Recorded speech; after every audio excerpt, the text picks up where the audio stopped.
नमस्कार, सलाम दोस्तों। मैं एसपी चावड़ा आज आपके सामने standard 9th Gujarati second language उसका जो चैप्टर 1 है छप्पा, उसको पढ़ने का प्रयत्न करेंगे। दोस्तों, इस पोएम को पढ़ने से पहले हम इसके जो कवि हैं अखा, उनका परिचय प्राप्त करने का प्रयत्न करेंगे। ચેપ્ટર 1 છપ્પા, જેના કવિ છે અખો, તેમનો સમય 17મું શતક પૂર્વાર્ધ એટલે કે 17મી સદી। અખો અમદાવાદ પાસેના જેતલપુરના વતની હતા। તેમણે બ્રહ્મલીલા, સંતપ્રિયા જેવી હિન્દીમાં પણ કવિતાઓ લખેલી છે। છપ્પા તેમનું સમર્થ સર્જન છે। અખાના છપ્પા અખી ગીતા, અનુભવ બિંદુ, બ્રહ્મલીલા, કૈવલ્ય ગીતા, પંચીકરણ, ગુરુ શિષ્ય સંવાદ વગેરે તેમની પ્રખ્યાત કૃતિઓ છે। તેથી કહે છે કે તેમને એક સારા જ્ઞાની કવિ તરીકે ઓળખવામાં આવે છે, એટલે કે જ્ઞાની કવિ તરીકે તેઓ પ્રસિદ્ધ છે, વિખ્યાત છે। મધ્યકાલીન ગુજરાતી સાહિત્યમાં જ્ઞાનના ગરવા વડલા તરીકે તેઓ જાણીતા છે। જ્ઞાની કવિ અખાની આ 2 છપ્પા સ્વરૂપની રચનાઓ છે, જેમાં તેમણે સમાજના રૂઢિચુસ્ત, ઢોંગી, બાહ્ય દેખાવવાળા લોકો ઉપર સબળ ધારદાર કટાક્ષ કર્યો છે। પ્રથમ છપ્પામાં સમાજમાં જોવા મળતા 2 પરસ્પર વિરોધી જૂથોની વાત કરી છે। તેમાં રૂઢિચુસ્ત જૂથ નવીન વાત સ્વીકારવા તૈયાર નથી અને નવી વાત કરનારને દબાવી દે છે, જ્યારે બીજામાં બ્રહ્માચારોમાં રાચતા પાખંડી ઢોંગી લોકો પર કટાક્ષ કર્યો છે। આવા લોકો મૂરખ છે, એટલે જ તેઓ હીરાને મૂકી પાણો પસંદ करे छे। यहाँ पर दोस्तों हम अगर देखें तो इस पोएम के अंदर अखा ने ये जो 2 छप्पे यहाँ पर दिए हुए हैं, जिसमें उन्होंने पहले छप्पे के अंदर ये बताने का प्रयत्न किया है कि जो दंभी लोग होते हैं, कहते हैं कि वो ढोंग करते हैं, और ढोंगी लोग कहते हैं कि जब उनके सामने अगर कोई ज्ञान की बात करता है तो वो उसे भगा देते हैं। और दूसरा जो छप्पा है उसके अंदर ऐसे लोगों की बात की है कि जो सिर्फ बाह्य आचार यानी कि पाखंड, ढोंग रचा करते हैं, और ऐसे लोग मूर्ख हैं और इसीलिए वो हीरे को छोड़कर पत्थर को पसंद करते हैं। यानी इन दोनों छप्पों के अंदर अखा ने बहुत ही ज़बरदस्त विरोध किया है और ढोंगी लोगों के ऊपर उन्होंने कटाक्ष करने का प्रयत्न किया है। अब हम इन छप्पों को अलग अलग प्रकार से समझने का प्रयत्न करेंगे। प्रकरण 1 छप्पा।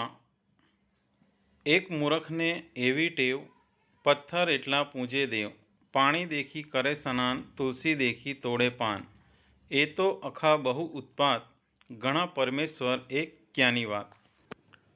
આ છપ્પાની અંદર અખો જણાવે છે કે એક મૂરખ, એને એવી ટેવ છે કે એ જ્યાં પણ પથ્થર જુએ છે, જેટલા પથ્થર જુએ છે એટલા તેને દેવ માનીને એની પૂજા કરવા માંડે છે। જ્યાં પણ પાણી જુએ ત્યાં એ સ્નાન કરવા માંડી પડે છે, અને જ્યાં તુલસી જુએ ત્યાં એના પાન તોડવા માંડે છે।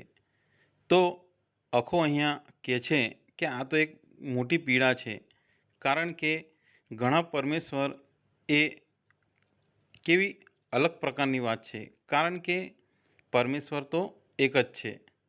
યાની આ છપ્પાની અંદર અખો ઢોંગી લોકો ઉપર કટાક્ષ કરે છે, કારણ કે આવા ઢોંગી લોકો જે હોય છે એ લોકોની સામે દેખાવડો કરે છે, અને જ્યાં પણ કોઈ પથ્થર જુએ, જ્યાં કોઈ નાનું મંદિર જુએ કે કોઈ ડેરી જુએ ત્યાં એ પૂજા કરવા મંડી પડે છે।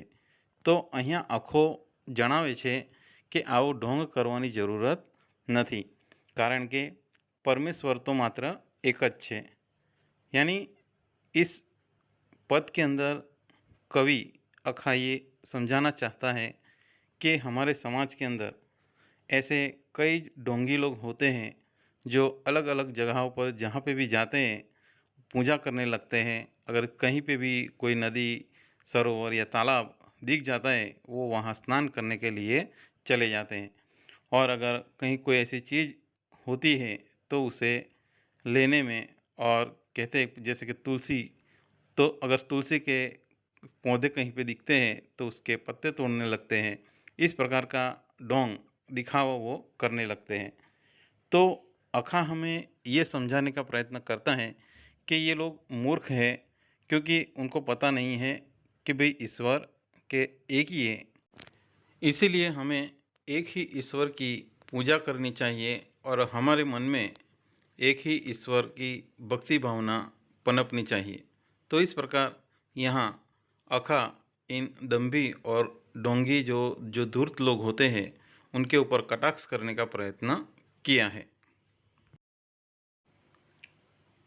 જ્યાં જોઈએ ત્યાં કૂડે કૂડ સામા સામી બેઠા ગુડ કો આવી વાત સૂર્યની કરે તે આગળ લઈ ચાંચ જ ધરે અમારે 1000 વર્ષ અંધારે ગયા તમે આવા ડાહ્યા ક્યાંથી થયા અખા મોટાની તો એવી જાણ મૂકી હીરો ઉપાડે પહાણ। આ છપ્પાની અંદર કવિ અખો પરસ્પર વિરોધી જૂથો પર કટાક્ષ કરે છે, એટલે કે સમાજની અંદર એવા વિરોધી જૂથો જોવા મળે છે કે જેઓ અજ્ઞાની છે અને રૂઢિચુસ્ત છે અને તેઓ નવા વિચારો સ્વીકારવા માટે તૈયાર હોતા નથી। એટલા માટે જો તેમને કોઈ જ્ઞાન આપે અને જ્ઞાનની વાત કરે તો એ સમયે તેઓ તેમના એ વિચારોને સ્વીકારવા માટે તૈયાર હોતા નથી અને આ રીતના એ પોતે પોતાના જૂના વિચારોની સાથે જકડાઈ રહે છે। આ લાઈનોની અંદર આપણે જોઈએ તો અખો કહે છે કે જ્યાં જોઈએ ત્યાં છળ કપટ જ છે, કારણ કે સામસામે ઘુવડ બેઠા છે। ઘુવડ બેઠા છે યાની અજ્ઞાની લોકો બેઠા છે। કોઈ આવીને સૂર્યની એટલે કે જ્ઞાનની વાત કરે તો તે આગળ આવીને ચાંચ ધરે એટલે કે એ લોકોનો વિરોધ કરે છે।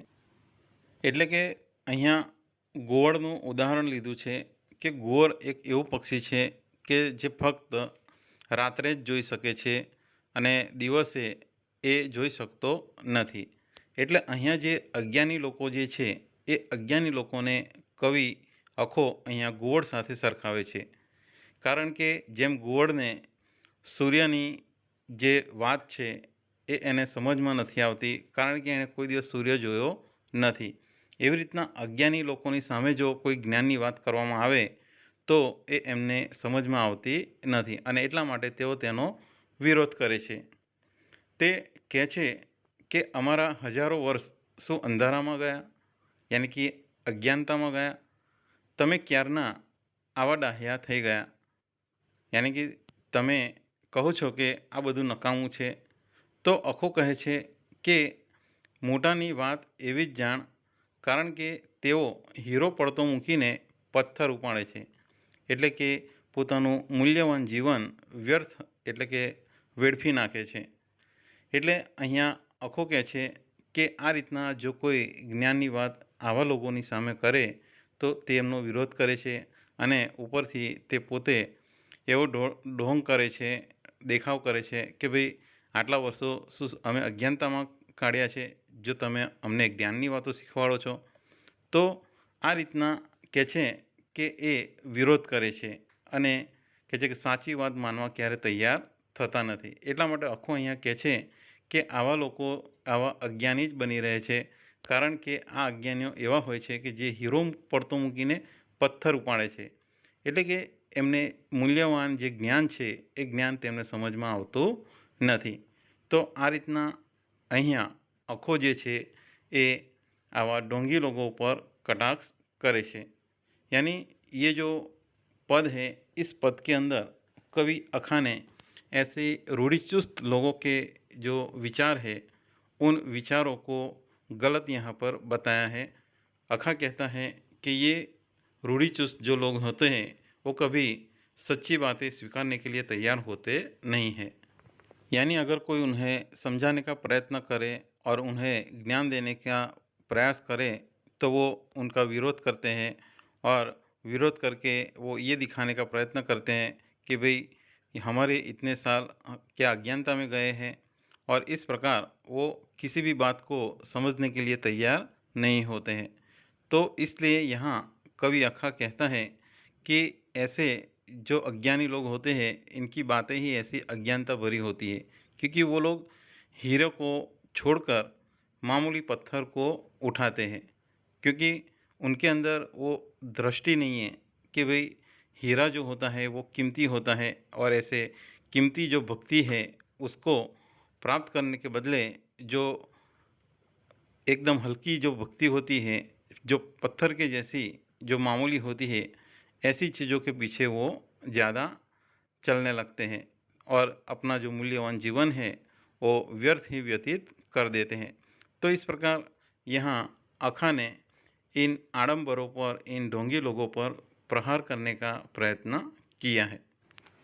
तो इस प्रकार ये जो अक्खा जो है उसकी जो कही गई बातों को हमें ध्यान में रखकर ये मैसेज अपनाना चाहिए कि हमें भी ऐसे दंभी और ढोंगी साधु पुरुषों से बच के रहना चाहिए। उनसे दूर रहने में ही हमारी भलाई है। अब हम इसका स्वाध्याय देखने का प्रयत्न करेंगे। तो दोस्तों, आपको मेरा ये वीडियो ज़रूर पसंद आया होगा। दोस्तों, मेरी आपसे एक रिक्वेस्ट है कि अगर मेरे इस चैनल को अभी भी सब्सक्राइब ना किया हो तो ज़रूर से कर देना। तो दोस्तों, मैं अगला वीडियो ज़रूर आपके सामने लेकर उपस्थित होऊंगा। तब तक के लिए धन्यवाद, आभार, थैंक्स।